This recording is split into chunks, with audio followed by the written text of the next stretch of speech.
All right, so I'm home now, so I think I can finish the rest of this review without any interruption. So this should be the last video.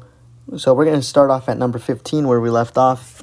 15 and 16 are examples of logarithmic equations where we have log equals number. And if you remember back from class, when we have log equals number, what we need to do first is we need to isolate our logarithm. Then once we have our logarithm isolated and equal to just one number, we're going to change it to exponential form. You could either follow just the going based off of what b, x, and a are, you can just change to exponential form.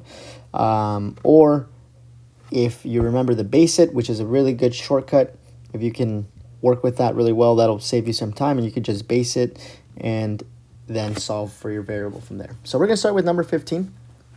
So on number 15, our logarithm is log base 11 of x plus 2. So we want to get this by itself, and I need more space, so I'm going to go over here to my notes where I wrote it out. So I want to get this by itself. So in order for me to get it by itself, I have to get rid of this negative 2. Now this negative 2 is attached to our log by multiplication, right? So in order for us to get rid of it, we're going to get rid of it by dividing both sides by 2. Or negative 2, right?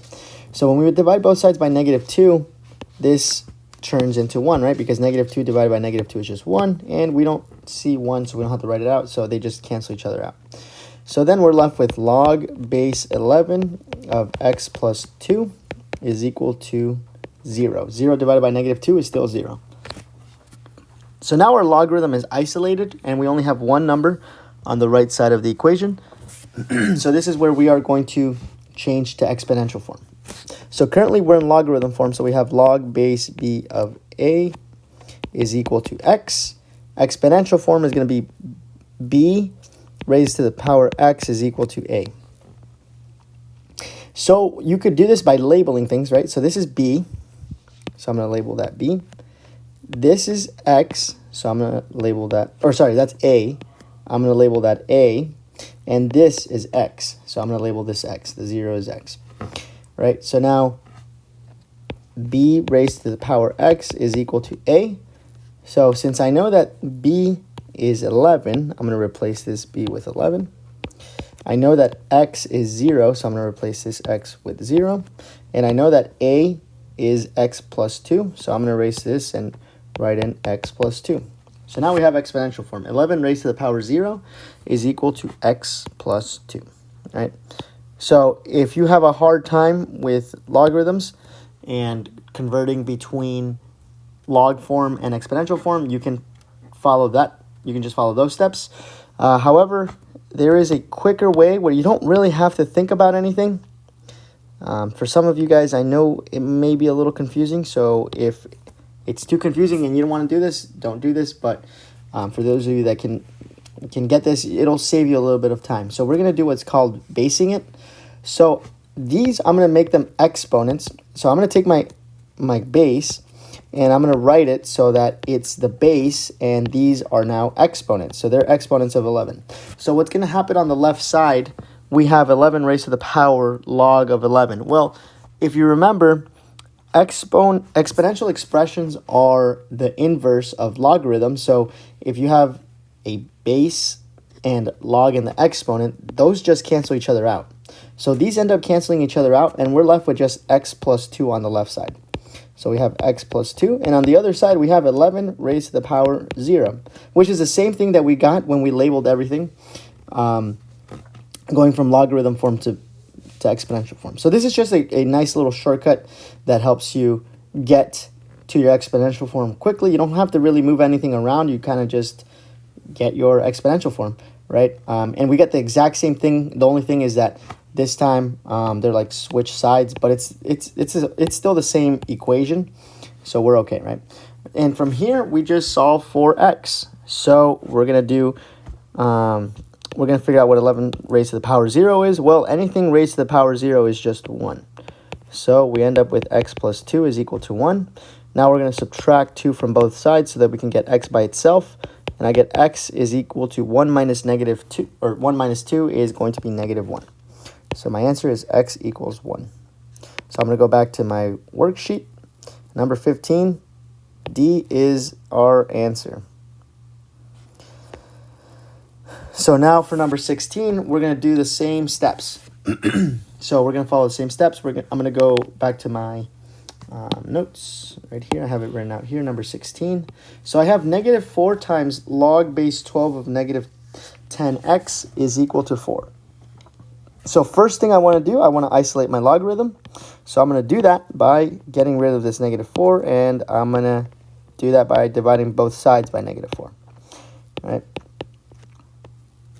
Now, something to just note for right now, on the test, there is going to be one where you have a logarithm, let's just say log 10x and plus 5. Now, to get rid of this plus 5, you would subtract 5 from both sides. I just want to make sure that you guys understand that, because you will see an example like that on the test where you have to, where it's your logarithm is binded to another term by addition or by subtraction, and you just do the opposite operation, which would be if it's binded by addition, you would subtract. If it's binded by subtraction, you would add to both sides, right? So I just want to make sure you guys understand that. So now what we're going to do is we're left with log base 12 of negative 10x is equal to 4 divided by negative 4 is negative 1. And now we have our logarithm isolated and one term on the other side. So I'm going to base it. So 12. You guys can, if the basing doesn't make sense, you can just continue to label everything. This is B, this is B, this is A, and this is X. So you can label things and then go into exponential form. I'm just going to do it this way, though. So here, these cancel each other out. They're inverses. So I have negative 10x on the left side is equal to 12 raised to the power negative 1. You're not going to have negative exponents on your test. So if you're struggling with some of the exponent rules, it's okay. You're not going to need to know this one. However, when you have a negative exponent, to simplify, you're going to write it as the reciprocal. And so your base, you're going to write the reciprocal, and you're going to keep the exponent. However, you're going to make the exponent positive. So this becomes negative 10x is equal to, the reciprocal of 12 is 1 over 12, and it just carries the exponent of positive 1, right? The exponent becomes positive. So 12 to the first power is just 12, so we can just leave it like this. Now you're going to get rid of this negative 10x or negative 10 by dividing both sides by negative 10 so that we can get x by itself. So I get x is equal to, now 1 over 12 divided by negative 10 is going to be equal to negative 1 over 120. Now there's a couple ways that you can solve this. If you want to take, let me move my solution over here. So if you want to take the longer way and you want to do it here by hand, what you need to do first is you need to make this negative 10 into a fraction. To make any whole number into a fraction, you're just going to put 1 underneath it, right? Negative 10 divided by 1 is still negative 10, but now it's in fraction form. So what you do when you have a fraction divided by a fraction is you're going to make it into a multiplication problem. So you're going to take your first fraction, which is 1 over 12, and you're going to multiply it by the reciprocal of the fraction in the denominator.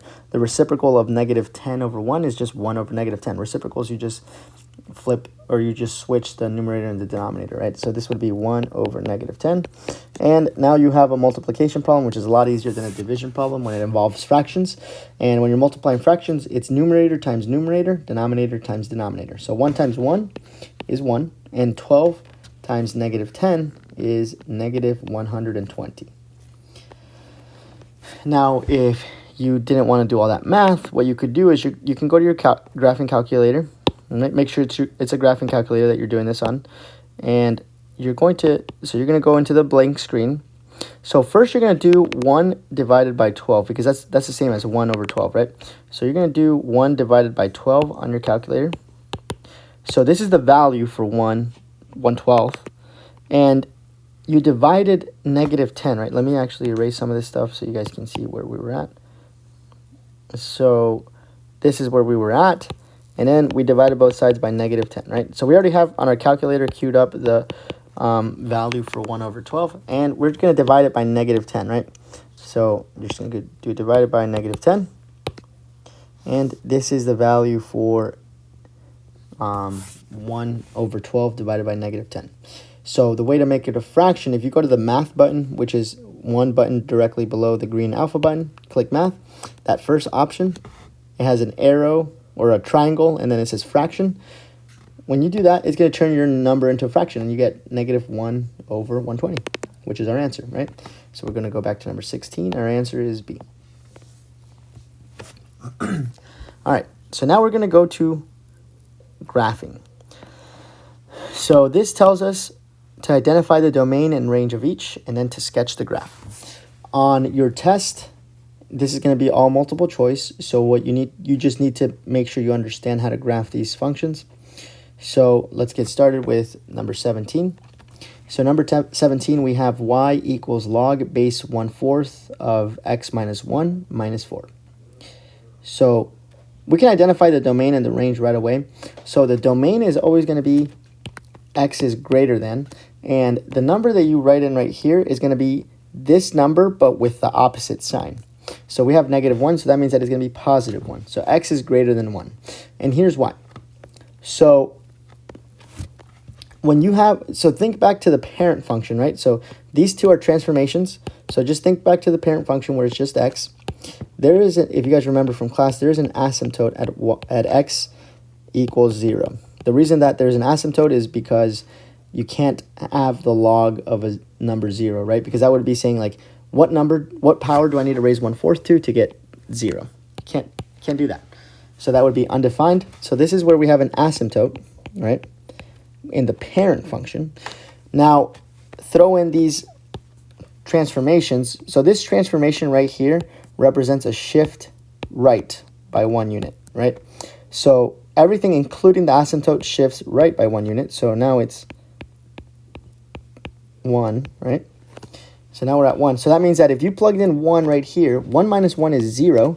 So that would be saying, what power do I need to raise 1/4 to get 0? Well, you can't. So that is, so you can't plug in 1 into this function. So all your x values have to be greater than 1. So that's why our domain is greater than 1. And you guys will see it again later on when we're graphing. If it makes more sense to graph it first, feel free to do that. So our domain is x is greater than 1. Now our range, so range for all logarithmic functions is going to be all real numbers. So all real numbers here. Number 18, you know, is going to be all real numbers, and number 19, you know, is going to be all real numbers. So now, to graph these functions, what you need to do is, well, like I told you guys in class, if your calculator has the log base function, you're going to just type this in like this, right? So I'm going to show you guys how you do that. So log base function, you're going to go to your graphing calculator, clear that out. So you're going to go to y equals, and log base function can be accessed under the math button.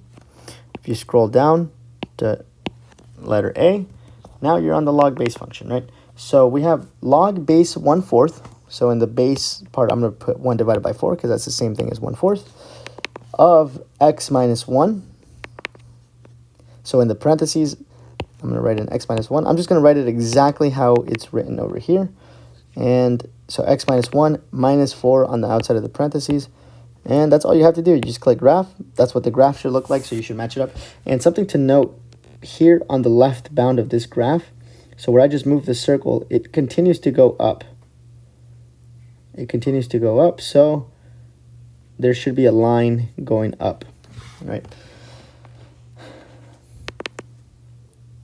Now, the important part, if you were to graph it on your own, you just click second and graph, and now you're at your XY table. So we're at 2, -4. Actually, so that's how you do it with the log base function. I'm going to show you guys how to do it if you don't have the log base function. Now, if you're using one of the classroom calculators, it's important that you understand this, because if somebody if you're planning on grabbing the calculator that has the log base function, but somebody else gets it before you, I don't know what to tell you. So you got to make sure you understand how to do this, just in case the calculator you grab does not have the log base function. So first you're going to look at your logarithm. Right, so this is our logarithm. This negative or minus 4 is not part of the logarithm. It's it's something that's operating on the logarithm, right? So we need to change this using the change of base formula, right? All the graphing calculators have the log function. So you can, and log uses the common logarithm, which is base 10. So we can change this to use the common logarithm. And so I'm going to write it down here. I wrote this in class, but when you have log base b of a, you're going to rewrite this as log of a over log of b, and that's a change of base formula. So now it's using the common logarithm, which is a function on all the graphing calculators. So you would rewrite it as this, right? So you can go back over here. Let me erase this real quick so I can label. So we know that this is the base, and we know that this is a, right? So I'm going to write log of a over log of b. So I'm going to go over here. I'm going to type in y equals log of a over log of b. Well, I just labeled a as x minus 1, so it's going to be log of x minus 1. And I labeled b as 1/4. So log of x minus 1 over log of 1/4, which is the same as divided by, right? And then minus 4. Can't forget about this part. So this is what you would type into your calculator, exactly like this, if you do not have the log base function. So I'm going to go back to my graphing calculator. I'm going to click y equals. I'm going to clear that out. So if you look 4 buttons below the green alpha button on the left-hand column, you're going to see the log button. So we're going to type it exactly how we wrote it. So log of x minus 1. Always make sure to close your parentheses. If you do not close the parentheses, you're going to get an incorrect answer. So log of x minus 1 divided by log of 1 divided by 4. That's the same as 1/4. And again, make sure to close your parentheses and then minus 4. See, it's still the same graph, and we still have the same xy table. So 2, -4, 3,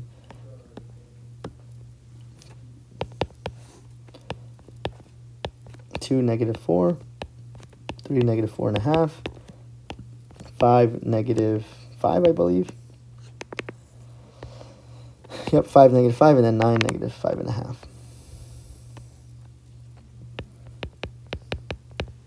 All right, so I'm going to go graph these points. So 2, -4, 3, -4.5, 5, -5, and then 9, -5.5, so somewhere around here. So this portion of the graph looks like this. Let me connect them better. And then the rest of this graph is going to run along the asymptote, right? It's never going to touch or cross that asymptote, so the other part of the graph is going to look like this. So on the test, it's going to be multiple choice, so just make sure to match up the graph with the correct option, right? All right, so let's go to number 18. So I'm just going to assume that you want to practice the change of base formula. So I'm going to change this using the change of base formula. So this is b and this is a. So this becomes y equals log of x minus 1 over log of 2. And then minus 3 at the end, right? Can't forget about that minus 3. So we're going to go ahead and just graph this real quick. So y equals, I'm going to type in log of x minus 1. Always close your parentheses, divided by log of 2. Again, close your parentheses, minus 3. So this time, this is what our graph looks like. And if we go to second and graph, this is what our XY table looks like. And this is how I mentioned earlier on on the previous one that you can get your domain here, right? So you see the error here when x is equal to 1. So, but however, every x value that is greater than 1, you do get a value. So that means that our domain is x is greater than 1. So I'm going to type out my XY table. So 2, -3, 3, -2,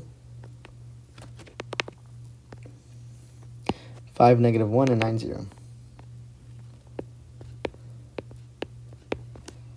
All right.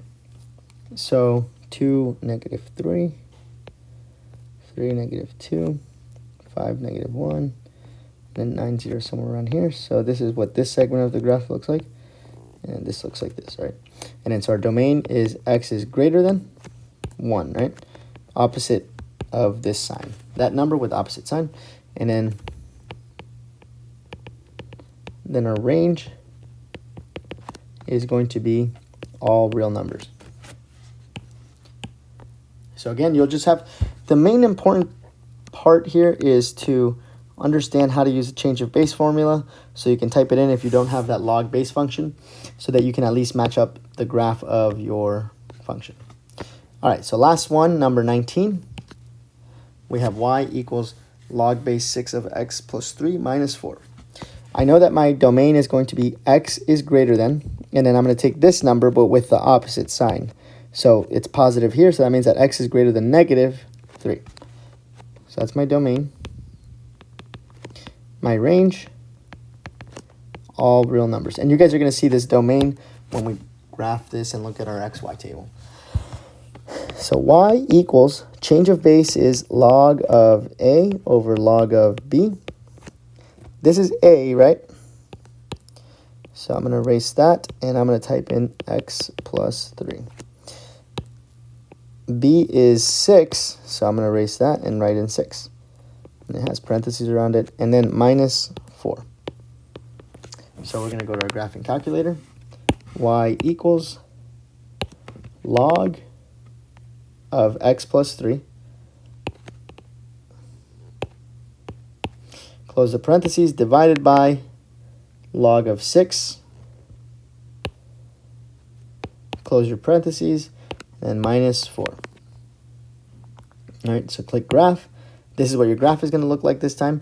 And then remember, I told you guys the domain is x is greater than negative 3. So let's go to our xy table and confirm that. So when our x value is negative 3, we have an error. However, every number that is greater than negative 3, it has a number. So that's why our domain is x is greater than negative 3. So I'm going to write out my xy table now.